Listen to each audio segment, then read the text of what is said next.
La independencia de México es considerada para muchos historiadores y analistas como una especie de fenómeno atípico en el contexto de América Latina, porque primero fue liderada por miembros de la Iglesia Católica y segundo permitió la creación de gobiernos imperiales que de alguna manera evitaron que el país y la sociedad cayeran en guerras civiles como se dio en el resto del contexto latinoamericano.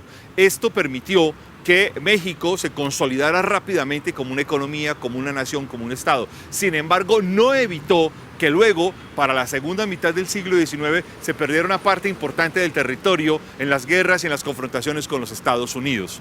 El porfiriato apareció en la segunda mitad del siglo XIX, hizo grandes transformaciones y permitió crear un régimen social y político especial. Ese régimen fue destruido, fue transformado con la Revolución Mexicana después de la década de 1910 y en este contexto apareció una especie de nación imaginaria que le dio lugar al surgimiento de un nacionalismo y unas políticas culturales que han caracterizado a México hasta el día de hoy. Para entender las vicisitudes, las transformaciones, lo que México ha significado para América Latina, conversaremos hoy con el profesor de la Universidad Autónoma de México, Jesús Rodríguez Cepeda. Jesús Rodríguez Cepeda es uno de los principales expertos en filosofía política en el ámbito latinoamericano y ha incursionado en temas como la teoría general de la discriminación y el debate contemporáneo de las teorías de la justicia. Realizó estudios de licenciatura, maestría y doctorado en filosofía política en la Universidad Nacional Autónoma de México. Dentro de sus publicaciones se encuentran diversos textos sobre la historia y la política mexicana, entre los que se destacan El mito de la nación y otros abusos y El espejo, el mosaico y el crisol mexicanos. En la actualidad es profesor titular en el Departamento de Filosofía de la Universidad Autónoma Metropolitana, donde ha sido jefe del área de investigación de filosofía de las ciencias sociales.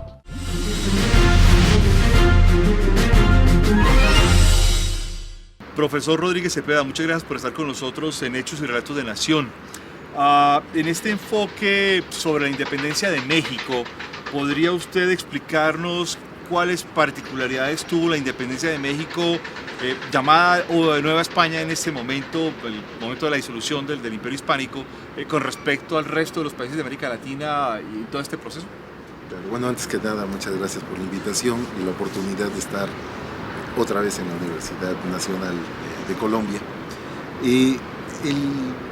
Con mucha frecuencia las intenciones de quienes encabezan un movimiento político pues no coincide con el significado que le damos pasado el tiempo.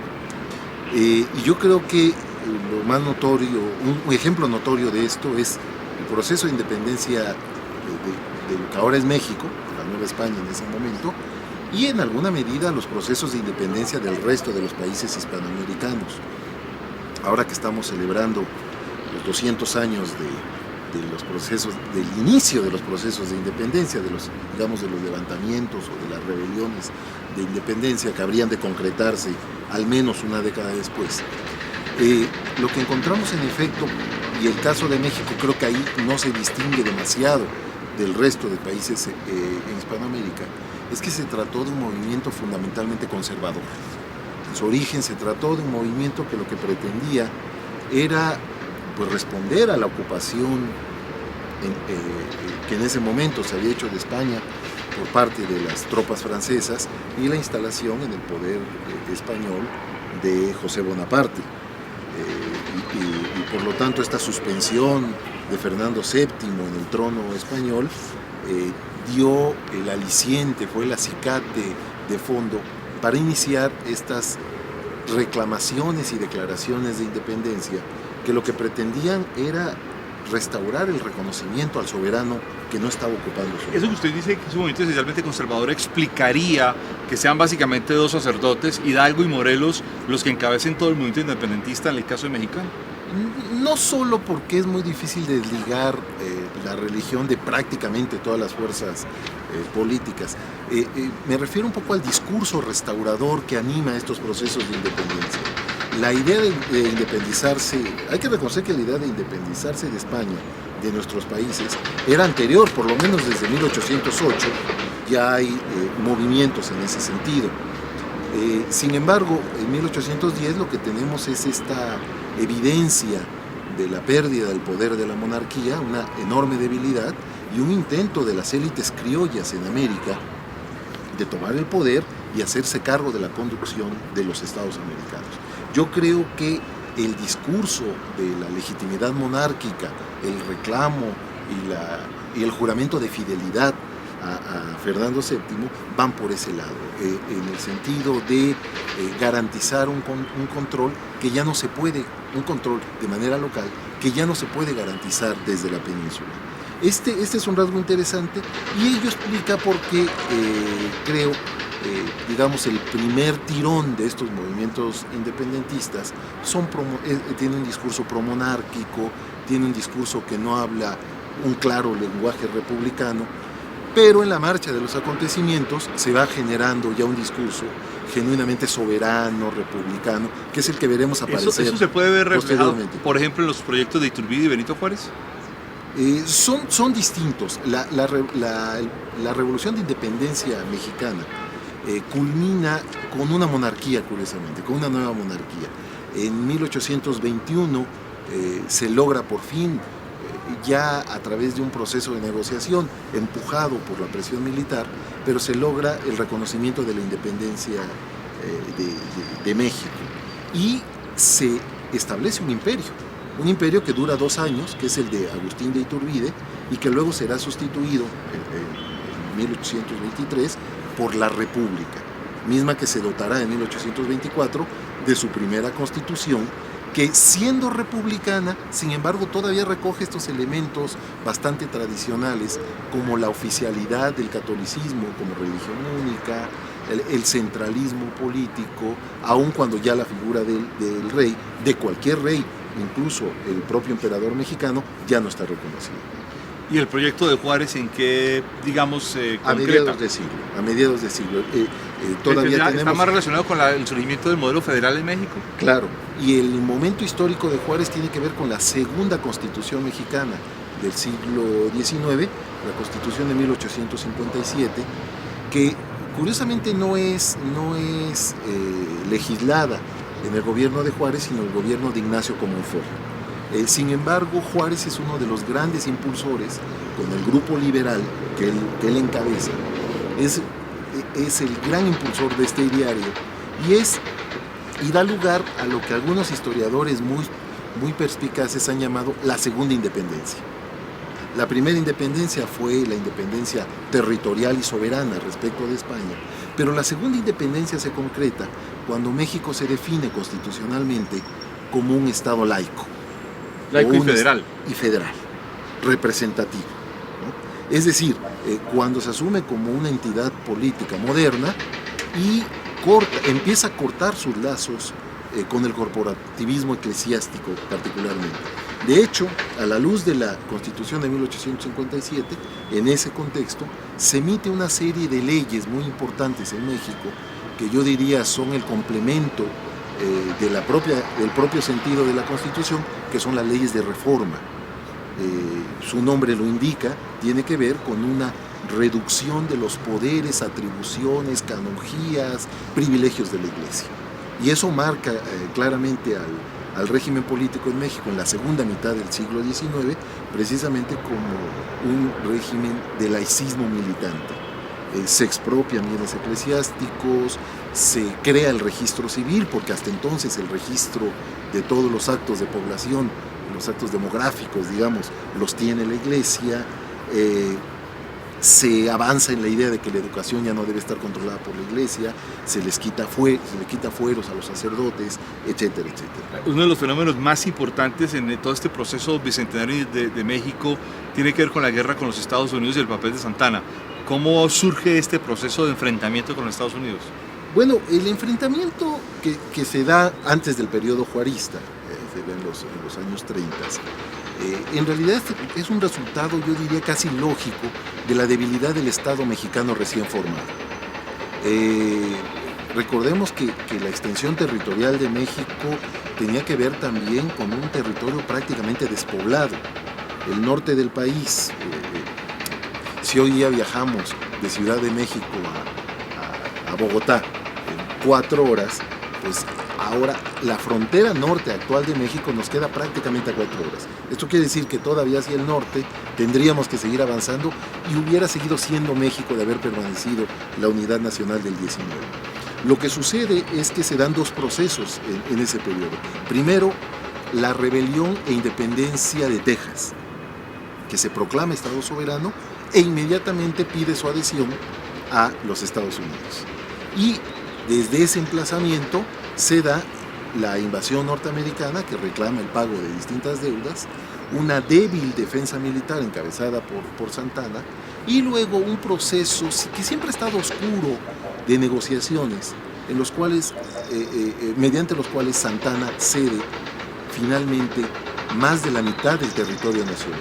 En esto, juntando los 2 procesos, Texas y el resto de estados como Nuevo México, Arizona, etcétera, California, Alta California, que quedan en manos del Estado norteamericano. Esa pérdida nacional, sin embargo, lo que permite es que lo que queda de territorio mexicano permite el afianzamiento del propio Estado mexicano recién independizado.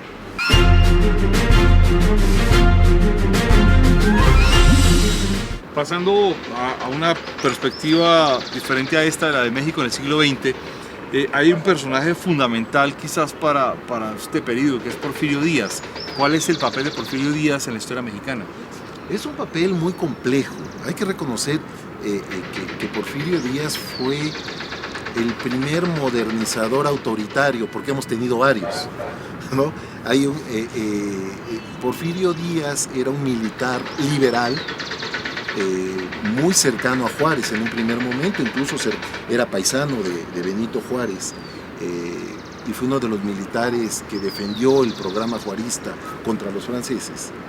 Y luego, al llegar a la presidencia, se instala en la presidencia y es el que hace el tránsito de siglo.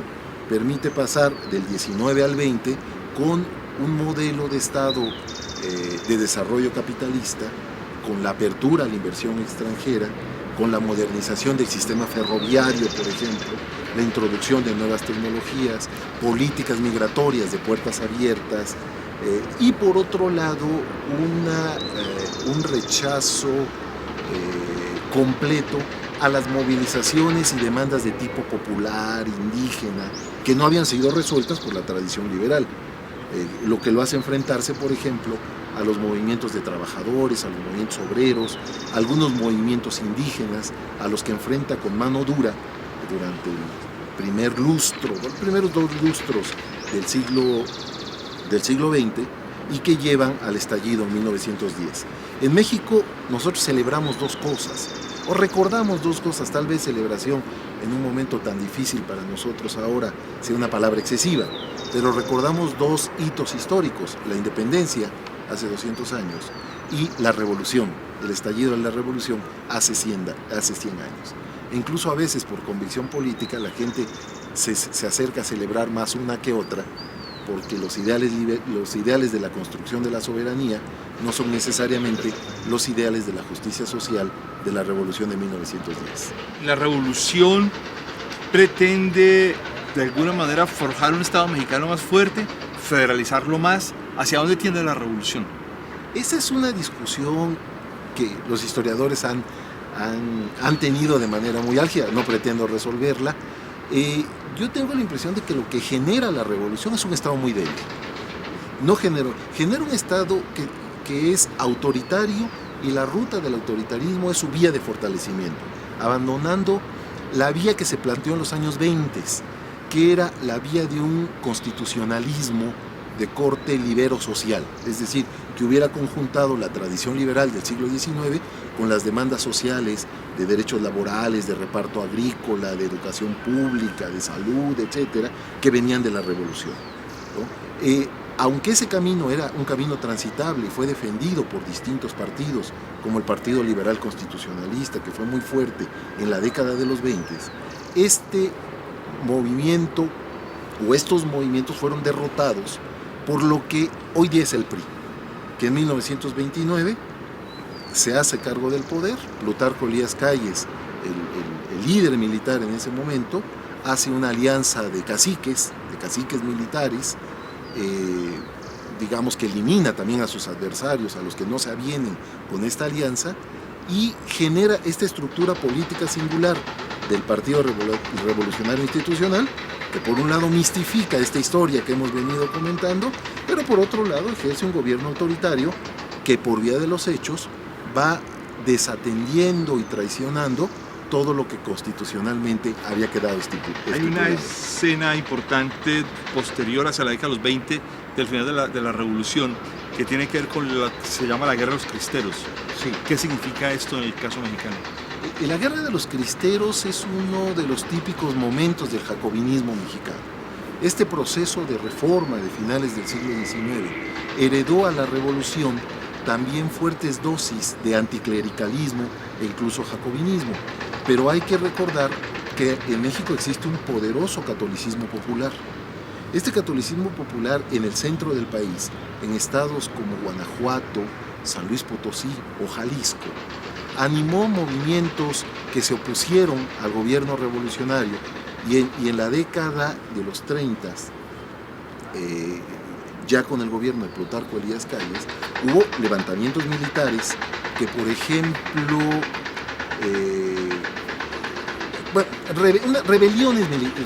rebeliones armadas, que lo que hacían era tratar de destruir todo lo que la revolución iba construyendo.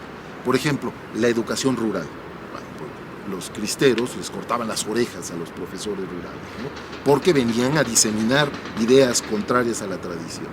Ese movimiento fue enfrentado de manera muy sangrienta por el Estado revolucionario y militarmente lo aniquiló. Lo que a veces se olvida es que la jerarquía eclesiástica pacta con la autoridad política y entrega a los líderes cristeros, por otro lado. Se los entrega al poder político. Y eso es lo que permite alguna de la transición que posteriormente podría llamarse la estabilización mexicana de los años 30. Yo creo que sí, a partir de allí y sobre todo con el discurso de un Estado social que, por ejemplo, en los 30 nacionaliza el petróleo, apoya la educación pública. Y que está muy asociado además al surgimiento de un nacionalismo de Estado muy fuerte. Muy fuerte y que no deja en ningún momento de ser autoritario. De hecho, incluso todavía a finales del siglo XX, los líderes de la tradición priista, de los grupos priistas, reclamaban que nosotros debíamos entender la construcción social del Estado mexicano como un ejemplo de socialdemocracia. Porque nuestra constitución es una constitución democrática, garantista, etcétera, y por otro lado con fuerte vocación social. Yo no escatimaría el calificativo de social para el Estado mexicano en el siglo XX. Quien conoce la estructura social mexicana puede entender esas instituciones. Pero desde luego que no era una estructura democrática, porque el terreno de los derechos civiles y los derechos políticos había sido el terreno que había sido bloqueado, que no había sido respetado en términos de derechos de los ciudadanos, ¿no? Entonces, un Estado autoritario con vocación social. 200 años después, ¿podría uno pensar que hay un nacionalismo mexicano muy fuerte que se diferencia del resto de América Latina? Yo creo que la identidad nacionalista sigue siendo muy poderosa. Hay una cultura de la nación que se fraguó en el siglo XIX. En eso contaron mucho las defensas que los liberales hicieron contra la invasión norteamericana, contra la invasión francesa. Ha contado mucho la vecindad con Estados Unidos, que pone en riesgo constante, las evidencias históricas ahí están para hablar, y esto ha fortalecido un nacionalismo que a veces ha sido utilizado como pretexto para el propio autoritarismo. Y yo creo que la educación que recibimos durante el siglo XX, quienes fuimos educados cívicamente en México, no era para formarnos como ciudadanos, sino para formarnos como mexicanos, lo que sea que esto signifique. Entre otras cosas significa no desarrollar un discurso de los derechos, sino un discurso de la identidad patria. Hace unos años, cuando se hizo muy famoso el movimiento zapatista, se podía ver a los grupos armados de guerrilleros zapatistas que comenzaban la jornada cantando el himno nacional, ¿no? y rindiéndole honores a la bandera nacional. Un efecto identitario nacionalista fuerte. Muy poderoso, y que yo creo que ha tenido la virtud de corresponder a un nacionalismo más folclórico, culturalmente más folclórico que ofensivo, o excluyente, o xenófobo.